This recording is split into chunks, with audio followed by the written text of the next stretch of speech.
News at 6:30. I'm Alan Matthews.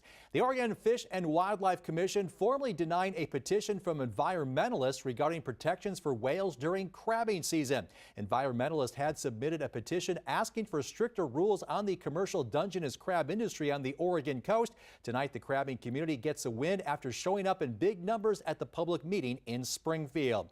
Now, NBC 16's Gold Meadows is at that meeting in Springfield, where fishermen are saying the changes would eliminate small fishing operations, while the Oregon Department of Fish and Wildlife is asking its commission to approve the petition. So, Gold, what can you tell us about this decision this evening? Yeah, Alan, the commission voted 6-1 to deny that petition, and it didn't happen quickly. In fact, it took the full day, and that's because so many people showed up. When we arrived around 11 a.m. this morning, almost 70 people were already lined up around the room to give their testimony. These were fishermen from all over Oregon, Tillamook County down to Curry County, and they were saying that these rules would come at a cost that they could not afford. They highlighted smaller operations that they say would be eliminated completely, as well as talking about the tourism industry specifically, saying that restaurants would not have enough local Dungeness crab. Now, the commission, of course, heard them loud and clearly, voting against that petition to incorporate those new rules. I'm Gold Meadows reporting live in Springfield, sending it back to you in the studio, Alan. Thank you so much, Gold. And this all stems from ODFW asserting that endangered whale entanglements have been rising since 2014.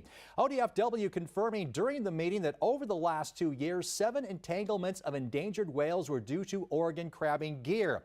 All day, petitioners and fishermen were making their case about the proposed rule changes. Those possible rules include changing to pop-up crab pots instead of lines. They argue that could cost up to $200,000 a vessel. Another rule, a reduction of pots in the water by 40% rather than 20% at the end of the season. Petitioners are concerned about the safety of endangered whales, while fishermen are fighting for their livelihoods. The financial burden of the proposed rules would wipe out about a third of Oregon's fishing fleet. We've seen where this goes in the past. When the early 90s, the timber industry collapsed, the drug epidemic surged in Coos County, and we received no help with that. There are threatened endangered whales that get wrapped up in the vertical lines of the crab pots, and this is becoming a serious problem, so we need more action now to reduce these entanglements. We're also suggesting the use of what's this innovative pop-up fishing gear, which is a way to remove that threat of the vertical lines. A lot of the vessels in our association, if not more than half, would be put out of business. To be able to abide by the rules put forth in the petition, over a third of Oregon's economic viability is linked back to Dungeness crab. Now, fishermen say the pop-up gear hasn't been researched enough, but ODFW says the petition would come with research into how well the gear would work. Now, hearing 2 competing viewpoints, Gold Meadows did ask ODFW directly, what is it doing to find the balance between protecting whales and protecting fishermen's livelihoods? Here's what they said.